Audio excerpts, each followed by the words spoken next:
भारत का एक ऐसा शहर जिसे बेस्ट नहीं बल्कि परफेक्ट कहा जाता है। यूं तो भारत का हर शहर अपने आप में घूमने के लिए बेस्ट माना जाता है, लेकिन अगर आपको ऐतिहासिक जगह देखनी हो या फिर आधुनिक साइंस सिटी, प्राकृतिक सुंदरता देखनी हो या फिर वाइल्ड एनिमल्स, शॉपिंग करनी हो या फिर कुछ जायकेदार खाना हो, ये शहर आपको निराश होने का कोई मौका नहीं देगा। और यही कारण है कि आज इस शहर सिटी ऑफ जॉय के नाम से जाना जाता है। हम बात करें वेस्ट बंगाल की कैपिटल सिटी कोलकाता की। आपको जान कर हैरानी होगी कि आधुनिक भारत के निर्माण में इस शहर का महत्वपूर्ण योगदान रहा है। हर साल लाखों की संख्या में सैलानी इस शहर की खूबसूरती का दीदार करने के लिए आते हैं। अक्सर नए शहर में घूमने जाने वाले लोग कंफ्यूज रहते हैं कि उस शहर में वो कौन कौन सी जगह घूमने जा सकते हैं। वैसे तो कोलकाता में भी घूमने के लिए दर्जनों टूरिस्ट प्लेसेस हैं, लेकिन आज की वीडियो में हम आपको शहर की बेस्ट 5 टूरिस्ट प्लेसेस के बारे में बताएंगे, जहां आपको लाइफ में एक बार जरूर विजिट करना चाहिए। लेकिन वीडियो को शुरू करने से पहले अगर आप हमारे चैनल पर पहली बार विजिट कर रहे हैं तो चैनल को सब्सक्राइब कर लीजिए।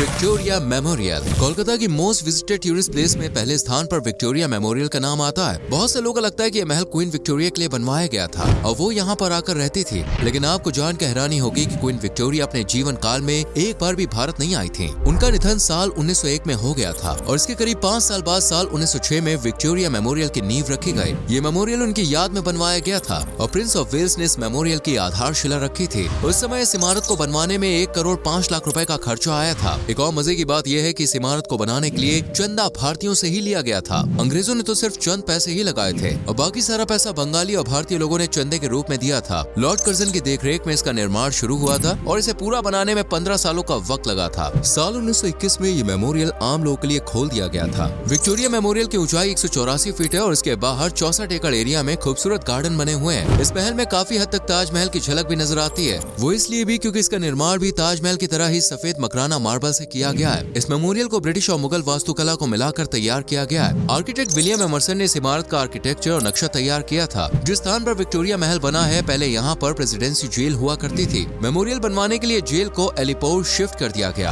आज ये महल उत्कृष्ट वास्तुकला का एक बेहतरीन नमूना माना जाता है। पैलेस के सेंटर डोम के ऊपर एंजल ऑफ विक्ट्री की मूर्ति लगी हुई है, जो हवा के साथ रोटेट होती है। महल के अंदर कुल 25 गैलरीज हैं। इनमें एक गैलरी में कोलकाता की हिस्ट्री के बारे में बताया गया है, एक गैलरी में स्कल्पचर्स हैं, तो एक गैलरी में पोर्ट्रेट आपको देखने को मिलेंगे। इसके अलावा royal gallery, centre hall, arm gallery, map museum और कॉइन म्यूजियम भी इस महल में बने हुए हैं। विक्टोरिया मेमोरियल के बारे में दोस्तों एक और मजेदार फैक्ट ये है कि सेकंड वर्ल्ड वॉर के दौरान इसे जापान की बमबारी से बचाने के लिए काले रंग में रंग दिया गया था। वॉर के समाप्त होने के बाद इसे फिर से पहले वाला रूप दिया गया था। आज ये पैलेस कोलकाता का ही नहीं बल्कि पूरे बंगाल और भारत की शान माना जाता है। हावड़ा ब्रिज। दोस्तों, कोलकाता जाने वाले लोग हावड़ा ब्रिज की सैर करना बिल्कुल भी नहीं भूलते हैं। आप शायद सोच रहे होंगे कि साधारण से पुल में लोग इतनी दिलचस्पी क्यों लेते हैं, लेकिन असल में ये कोई साधारण पुल नहीं है। इस ऐतिहासिक हावड़ा ब्रिज की खासियत ये है कि इसके नीचे कोई भी पिलर मौजूद नहीं है और न ही इसमें किसी नटबोल्ट का इस्तेमाल किया गया है और न ही सस्पेंशन ब्रिज की तरह वायर्स का। यह पिछले 80 सालों से मजबूती के साथ खड़ा है। यह पुल अपने आप में इंजीनियरिंग का एक नायाब नमूना है। हुगली नदी पर बना यह पुल कलकत्ता को हावड़ा से जोड़ने का काम करता है। हावड़ा ब्रिज को बनाने का काम साल 1937 में शुरू हुआ था और साल 1942 में इस ऐतिहासिक पुल का निर्माण कार्य पूरा हुआ। इस पुल के दोनों ओर 280 फीट ऊंचे वाले पिलर्स लगे हुए हैं और उन पिलर्स पर ही यह पूरा पुल टिका हुआ है। रोजाना 1.25 लाख गाड़ियां इस पुल के ऊपर से होकर गुजरती है और ये पुल आराम से सारा वजन सह लेता है। हावड़ा ब्रिज जब बनकर तैयार हुआ तो ये दुनिया का तीसरा सबसे बड़ा पुल कहा गया। हावड़ा ब्रिज असल में कैंटिलीवर स्टाइल का पुल है। ये पुल बनाने में 26,500 टन स्टील का इस्तेमाल किया गया था और आपको जानकर हैरानी होगी कि इसमें से करीब 23,500 टन स्टील की सप्लाई टाटा स्टील कंपनी द्वारा की गई थी। आपको जानकर हैरानी होगी कि इस पुल का आज तक औपचारिक उद्घाटन नहीं किया गया। हावड़ा ब्रिज बनाने में करीब 2.5 करोड़ रुपए खर्च हुए थे और ये पुल करीब 1528 फीट लंबा है, 270 फीट ऊंचा है और 62 फीट चौड़ा है। इस पुल पर दूसरे विश्व युद्ध के समय में जापान द्वारा बमबारी भी की गई थी, लेकिन ये पुल इतना मजबूत था कि इसे बमबारी से कुछ भी फर्क नहीं पड़ा। हावड़ा ब्रिज से जुड़ा एक मजेदार फैक्ट ये भी है कि ये रोजाना दिन के 12 बजे और रात के 12 बजे कुछ समय के लिए बंद कर दिया जाता है। असल में जब ये पुल बनकर तैयार हुआ तो इंजीनियर्स ने कहा था कि वैसे तो ये पुल काफी मजबूत है, लेकिन अगर ये पुल गिरेगा तो 12 बजे ही गिरेगा। इंजीनियर्स ने ये नहीं बताया कि दिन के 12 बजे या फिर रात के 12 बजे। इसलिए इंजीनियर्स की बात और लोगों की सुरक्षा को ध्यान में रखते हुए रोजाना कुछ देर के लिए ये पुल बंद कर दिया जाता है। ऐसा कहा जाता है कि हावड़ा ब्रिज की एक चाबी भी है जो अंग्रेजों ने भारत को कभी नहीं सौंपी। उस चाबी की मदद से इस पुल को बीच में से खोला जा सकता था। हालांकि कुछ लोग इस बात को सिर्फ एक मिथ बताते हैं, लेकिन जो भी हो, आज हावड़ा ब्रिज पूरे हिंदुस्तान में अपनी एक अलग पहचान रखता है। Dakshineswar Kali temple.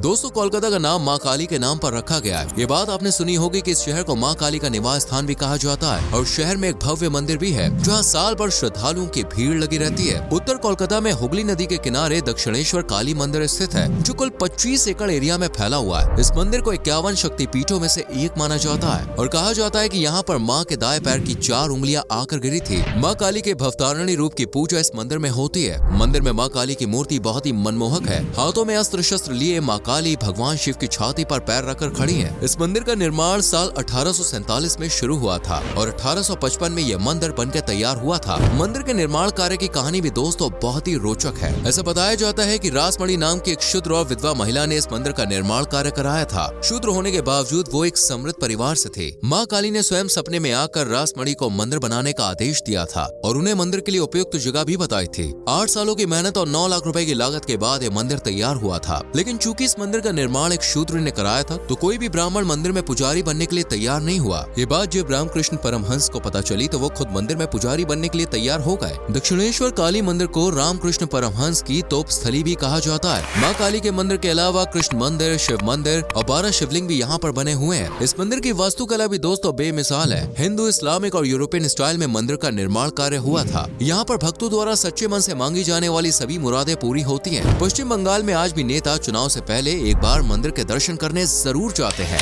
Alipur zoological garden. दोस्तों बंगाल राज्य अपने रॉयल बंगाल टाइगर के लिए जाना जाता है। अगर आप कोलकाता में रॉयल बंगाल टाइगर देखना चाहते हैं तो अलीपुर चिड़ियाघर जा सकते हैं। यह भारत का सबसे पुराना चिड़ियाघर बताया जाता है जो कुल 40 एकड़ एरिया में फैला हुआ है। रॉयल बंगाल टाइगर के अलावा white tiger, chimpanzee, zebra, lemur, deer, American eagle सहित ढेरों जानवर आप यहाँ पर देख सकते हैं। इस चिड़ियाघर में रोजाना ही आपको टूरिस्ट की काफी अच्छी भीड़ नजर आ जाएगी। क्रिसमस और न्यू ईयर जैसे मौके पर तो विजिटर्स की संख्या 1 लाख का आंकड़ा भी पार कर जाती है। सैलानियों के अलावा कोलकाता के लोकल पीपल अक्सर इस चिड़ियाघर में पिकनिक मनाने और बच्चों के साथ घूमने आते रहते हैं। अलीपुर जू का इतिहास काफी पुराना है। साल 1800 के आसपास बंगाल के तत्कालीन गवर्नर रिचर्ड वेलेस्ली ने कोलकाता के बैरकपुर में अपने लिए एक पर्सनल जू ओपन किया था, जहां उन्होंने कुछ जानवरों को रखने की शुरुआत की थी। धीरे धीरे उस जू का विस्तार होने लगा। वो जानवरों के संरक्षण का एक स्थान बन गया और साल 1875 में ब्रिटिश सरकार द्वारा इसे एक पब्लिक प्लेस और चिड़ियाघर का रूप दे दिया गया। इस चिड़ियाघर में अद्वैत नाम का एक जायंट टॉर्टोइस भी रहता था जो 250 सालों तक जीवित रहा था। साल 2006 में उस कछुए की दोस्तों मौत हो गई। अलीपुर चिड़ियाघर द्वारा लोगों को जानवर के प्रति जागरूक करने के लिए नई नई मुहिम भी चलाई जाती रहती है। कुछ समय पहले चिड़ियाघर प्रशासन द्वारा जानवरों को अडॉप्ट करने की मुहिम शुरू की गई थी। आम लोग चिड़ियाघर में मौजूद जानवरों को गोद ले सकते हैं। हालांकि वो जानवर अपने साथ नहीं ले जा सकते, लेकिन उन जानवरों की देखरेख का खर्चा लोगों द्वारा ही करा जाएगा। इस तरह से लोग जानवर के प्रति अधिक जागरूक होंगे। फिलहाल इस चिड़ियाघर में आधुनिकीकरण का काम जारी है। 75 करोड़ रुपए की लागत से चिड़ियाघर की काया पलट की जा रही है। जल्द ही इस चिड़ियाघर में कुछ और नए जानवर भी देखने को मिलेंगे। अगर आप अपने बच्चों के साथ कोलकाता घूमने जाएं तो इस जगह पर जाना बिल्कुल भी मिस ना करें।